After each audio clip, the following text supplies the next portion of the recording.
Hello everyone, welcome back to my channel start with art. So आज की video जो है ये उन बच्चों के लिए जिनको अभी तक सिलेबस में बहुत ज़्यादा दिक्कत है कि एग्जैक्टली आपको जीटी में पढ़ना क्या है। जो सीयूईटी वालों ने प्रोवाइड किया है वो किया है, इससे जो है काफ़ी ज़्यादा कन्फ्यूजन्स क्रिएट होती हैं बच्चों के दिमाग में कि एग्जैक्टली टॉपिक्स क्या क्या है, एग्जैक्टली चैप्टर्स क्या क्या है, मैथ्स है, रीजनिंग है, कितना पार्ट किसका है। ठीक है, वो सारी कन्फ्यूजन आज मैं आपकी इस वीडियो में दूर करने वाली हूँ। जनरल टेस्ट का जो पूरा सिलेबस है आज मैं इसमें आपको डिफाइन करके देने वाली हूँ। वीडियो को पूरा एंड तक देखना ताकि आपको कंफ्यूजन ना रहे कि एग्जैक्टली सिलेबस में आपको पढ़ना क्या है। और एक एक चीज मैं आपको नोट डाउन करवाऊंगी, तो साथ में कॉपी पेन लेकर बैठ जाइए। आपको फोन में नोट डाउन करना है तो फोन में कर सकते हैं। ठीक है, सो चलिए स्टार्ट करते हैं आज की वीडियो फटाफट से। तो सबसे पहले मैं आपको बता दूं कि जो सीयूईटी जनरल टेस्ट है वो कॉलेज ऑफ आर्ट के लिए बहुत ज्यादा रिक्वायर्ड है। ठीक है, शांति निकेतन में भी ये आता है, तो बहुत सारे कॉलेजेस है जहां पर इसका एग्जाम आपको देना पड़ता है अगर आपको कॉलेज चाहिए तो। ठीक है, सो ये बहुत इंपॉर्टेंट टॉपिक हो जाता है आपके लिए जनरल टेस्ट पढ़ना। तो अगर आपको कॉलेज ऑफ आर्ट में मेनली घुसना है, अच्छा स्कोर करना है, तो जीटी को पढ़ना पड़ेगा। एंड जीटी जो है दो पार्ट्स में डिवाइडेड है, हमारा मैथ्स में, दूसरा रीजनिंग में। तो आज मैं इसी सिलेबस की बात करूंगी कि एग्जैक्टली मैथ्स में क्या पढ़ना है, एग्जैक्टली रीजनिंग में क्या पढ़ना है, कौन कौन से चैप्टर्स आपको कवर करने हैं। ठीक है, सो चलिए स्टार्ट करते हैं। फिर सबसे पहले अगर हम रीजनिंग के सिलेबस की बात करेंगे, दो पार्ट्स में डिवाइडेड होता है हमारा, क्वालिटेटिव एंड क्वांटिटेटिव। जो क्वालिटेटिव सेक्शन है हमारा वो होता है रीजनिंग का, क्वांटिटेटिव होता है मैथ्स का। ठीक है, क्वालिटेटिव सेक्शन यानी कि रीजनिंग के लिए जो चैप्टर्स आपको प्रिपेयर करने हैं वो इस तरीके से है, मैं आपको लिस्ट बाय लिस्ट बता रही हूँ, आपको जो है उसको लिखते जाना है। और इन जो चैप्टर्स हैं, ये जो चैप्टर्स आपको मैं बता रही हूँ, इसके लिए आप बहुत सारे यूट्यूब चैनल्स जो मैंने रिकमेंड किए थे अपनी वीडियो में एक, तो वहां से आप जो है यहाँ से तैयारी कर सकते हैं इन चैप्टर्स की, ईजी हो जाएगा आपके लिए। ऑल्दो मैंने अपना जो चैनल है इस पे भी मैंने आपको कुछ जीटी के क्वेश्चंस करा रखे हैं, बट वो जनरल अवेयरनेस से रिलेटेड ज्यादा हैं। तो अगर आपको जनरल अवेयरनेस के क्वेश्चंस पढ़ने हैं तो वहां से आप जरूर पढ़ सकते हैं। तो चलिए रीजनिंग के सिलेबस को सबसे पहले लिखना शुरू करते हैं। हमारा सबसे पहले जो रीजनिंग का चैप्टर है वो है वर्बल रीजनिंग। ठीक है, वर्बल रीजनिंग सबसे पहला है, वर्बल रीजनिंग। दूसरा है non verbal series, non verbal series फटाफट से लिखते जाइए। तीसरा है एनालॉगीज, आपको एनालॉगीज पढ़नी है। फिफ्थ है कोडिंग एंड डिकोडिंग, ये सारा रीजनिंग का सिलेबस है, कोई भी रीजनिंग की बुक ले सकते हैं आप, वहां से भी पढ़ सकते हैं। ठीक है, अगर आपको खुद से सेल्फ स्टडी करनी है तो कोडिंग एंड डिकोडिंग। नेक्स्ट है आपका judgement and reasoning, judgement and reasoning. ठीक है, नेक्स्ट है आपका statement and conclusion, statement and conclusion. Next है आपका स्टेटमेंट एंड आर्ग्यूमेंट, ये सारा मैंने आपके लिए नोट डाउन किया है, वो मैं आपको बता रही हूं। ठीक है, इसको मैं डिस्क्रिप्शन में भी मेंशन कर दूंगी। Statement and argument, analytical reasoning, analytical reasoning. Next है आपका ब्लड रिलेशंस, एनालिटिकल रीजनिंग के बाद है आपका ब्लड रिलेशंस। नेक्स्ट है आपका डायरेक्शन टेस्ट। ठीक है, डायरेक्शन से रिलेटेड जो भी क्वेश्चंस आते हैं वो करने हैं, ब्लड रिलेशंस जो होते हैं क्वेश्चंस वो करने हैं। नेक्स्ट है आपका mirror and water images, mirror and water images. Next है आपका क्लासिफिकेशन, क्लासिफिकेशन। ठीक है, सो ये 12 से 13 जो भी चैप्टर्स हैं इनके ऊपर अच्छी स्टडी कर लीजिए, इससे रिलेटेड क्वेश्चंस इसमें से एक एक दो क्वेश्चन जरूर आते हैं। ठीक है, ये रहा आपका रीजनिंग का सिलेबस। अब मैथ्स के सिलेबस की मैं बात करती हूँ। ठीक है, क्वांटिटेटिव सेक्शन की हम बात करते हैं। अब तो इसमें हमारा सिलेबस है सबसे पहले टाइम एंड वर्क, हमारा जो चैप्टर है फर्स्ट, टाइम के बारे में आपको पता होना चाहिए, वर्क के बारे में आपको पता होना चाहिए। ठीक है, टाइम एंड वर्क। सेकंड आपका पार्टनरशिप, सेकंड आपका पार्टनरशिप। अगर आप लोगों ने कहीं और से सिलेबस निकाला है तो इससे मैच कर लीजिए और देख लीजिए कि आपने जो है सिलेबस आपके पास जो है सही है कि नहीं। ठीक है, फिर है profit and loss, profit and loss. Next है आपका boats and streams, boats and streams. Next है आपका प्रॉब्लम्स ऑन ट्रेन्स, इसके रिगार्डिंग क्वेश्चन जरूर आते हैं।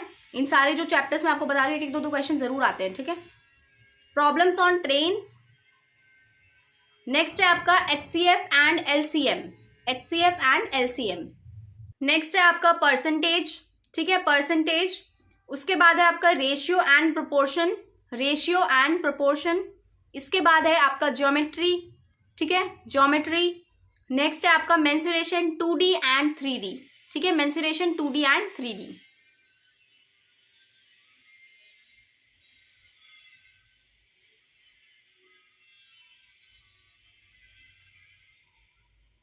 नेक्स्ट है आपका स्टैटिस्टिक्स। ठीक है, स्टैटिस्टिक्स। उसके बाद है आपका प्रोबेबिलिटी, प्रोबेबिलिटी। ठीक है, नेक्स्ट है आपका number system, number system. Next है आपका एल्जेब्रा। ठीक है। नेक्स्ट है आपका एल्जेब्रा। सो ये सारा जो सिलेबस है ये आपका मैथ्स का है। एक बार इसको मैं रिवाइज करा देती हूँ आपको। Time and work, partnership, profit and loss, boats and streams, problems on trains, HCF and LCM, percentage, ratio and proportion, geometry, mensuration 2D and 3D, statistics, probability, number system and algebra. So ये सारा syllabus जो है maths का है। इसमें से आपको पढ़ना है अगर आपको अच्छी तैयारी करनी है जीटी की, ठीक है। रीजनिंग का सिलेबस मैंने आपको ऑलरेडी बता दिया है।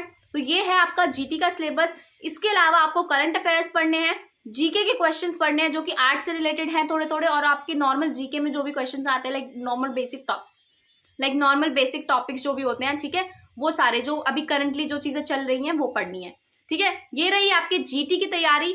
लैंग्वेज जो है आप कहीं से भी पढ़ सकते हैं, हिंदी इंग्लिश डिपेंडिंग ऑन कि आपको कहाँ से पढ़ना है, ठीक है। एक बार पर मैं उसके सिलेबस के रिगार्डिंग भी वीडियो बना दूंगी, हिंदी का एक्जैक्टली क्या सिलेबस है एंड इंग्लिश का क्या सिलेबस है। इसके बाद हमारा बचता है फाइन आर्ट्स। तो फाइन आर्ट्स की प्रिपरेशन करने के लिए आपको कहीं नहीं जाना है। फाइन आर्ट्स की प्रिपरेशन आपको इसी चैनल से करनी है, क्योंकि यहाँ पर जो मैंने एक सीरीज बना रखी है फाइन आर्ट्स की, जिसमें कि मैंने MCQ वाइज क्वेश्चन को एक्सप्लेनेशन के साथ समझाया हुआ है, उसमें से 70 से 80% पेपर लास्ट ईयर आया था। बहुत ज्यादा इंपॉर्टेंट है डोमेन सब्जेक्ट की प्रैक्टिस के लिए। आप लोग यहीं से प्रैक्टिस कीजिएगा, क्योंकि ये क्वेश्चंस बच्चों ने बताए हैं लास्ट ईयर कि दीदी जो आपने प्रैक्टिस कराई थी एग्जैक्टली उसी से क्वेश्चंस आए हैं। तो आप वो पूरी सीरीज को जो है पढ़ सकते हैं। आई बटन में आपको यहाँ पर वो दिख जाएगा और लिंक डिस्क्रिप्शन में भी उसका मैं दे दूंगी। इसके अलावा अगर आपको डिटेल स्टडी करनी है, ठीक है, मैंने एक सीरीज बना रखी है जिसमें कि हम पेंटिंग और आर्किटेक्चर यानी कि पुराने जमाने से बिल्कुल एंशिएंट से लेके मॉडर्न तक अगर आपको पूरा प्रोसेस समझना है कि आर्ट का क्या प्रोसेस था, कैसे कैसे चीजें स्टार्ट हुई, कैसे कैसे चीजें चल रही हैं, तो वो सारी चीजें आर्ट वर्क जो भी है, इंडिया की आर्ट एंड कल्चर की जो भी हिस्ट्री है, वो सब मैंने उसमें पढ़ाया हुआ है एंड वो सीरीज बहुत ही ज्यादा काम की अगर आपको पढ़ना है तो। इसके अलावा आपको 11-12 की NCERT की बुक पढ़नी है। फाइन आर्ट सब्जेक्ट के लिए आपको 11-12 की NCERT की बुक काफी रहेगी, प्लस मेरी जो दोनों सीरीज है इनको भी अगर आप कवर कर लेते हैं तो बहुत अच्छी आपकी डोमेन की प्रैक्टिस हो जाएगी। तो डोमेन की प्रैक्टिस करने के लिए आपको कहीं नहीं जाना, यहाँ से आप पढ़ाई की आप 11-12 की NCERT कवर कर लेना, ठीक है। इसके साथ मैं आपको एक बात बता दूं, बैच स्टार्ट होने वाला है। आप इस व्हाट्सएप नंबर पर मुझे मैसेज करके क्लासेस को ज्वाइन कर सकते हैं। मैंने अपने लास्ट टाइम जो क्लासेस ली थी उसमें से 4 से 5 बच्चों का, 4 कॉलेज ऑफ आर्ट में, एक शांति निकेतन में बच्चों का एडमिशन कराया हुआ है। तो उन बच्चों का एक्सपीरियंस काफी अच्छा रहा था ऑनलाइन क्लासेस के थ्रू। उनको बहुत कुछ सीखने के लिए मिला था, नई नई चीजें जो भी मैं सिखाती हूँ, ठीक है। तो आप जो है उससे अच्छे से प्रिपरेशन कर सकते हैं। क्लासेस आपके लिए बहुत हेल्पफुल होने वाली है। प्रैक्टिकल की क्लासेस मैं देती हूँ, ठीक है। CUET थ्योरी की क्लासेस इसलिए नहीं प्रोवाइड करती क्योंकि मैं खुद अभी पढ़ाई कर रही हूँ, तो मैं आपको मैथ्स रीजनिंग ये सब नहीं पढ़ा सकती, ठीक है। फ्यूचर में मैं इसके बारे में जरूर सोचूंगी, बट मैं फाइन आर्ट्स के लिए आपको जो है ऑलरेडी फ्री यूट्यूब पर गाइडेंस दे ही रही हूँ। प्रैक्टिकल की क्लासेस में लेती हूँ, क्योंकि अगर आप CUET का 50% स्कोर ले भी आते हैं तब आपके लिए सबसे ज्यादा मुश्किल टास्क होता है वो होता है प्रैक्टिकल को कैसे कॉन्कर करें, प्रैक्टिकल को कैसे डील करें, कितनी स्ट्रैटेजी में क्या आपको कैसे चीजें करनी है, पर्सपेक्टिव को कैसे समझे, कॉम्पोजिशन को कैसे इजी से इजी तरीके से बनाए, वो सारी चीजें आपको मैं सिखाती हूँ अपनी क्लासेस में। 1 मंथ का कोर्स होता है जिसमें कि 8 क्लासेस होती हैं। 1500 में ये पूरा का पूरा कोर्स है। आप लाइव क्लासेस मेरे से ज्वाइन कर सकते हैं, बस इस व्हाट्सएप नंबर पर मुझे मैसेज कर दीजिए। एंड मिलते हैं हम नेक्स्ट वीडियो में। Till then take care and bye bye. और चैनल को सब्सक्राइब कर देना अगर चैनल पर नए हो। वीडियो को जरूर लाइक करके जाना क्योंकि आपका लाइक बहुत मैटर करता है। Bye bye guys.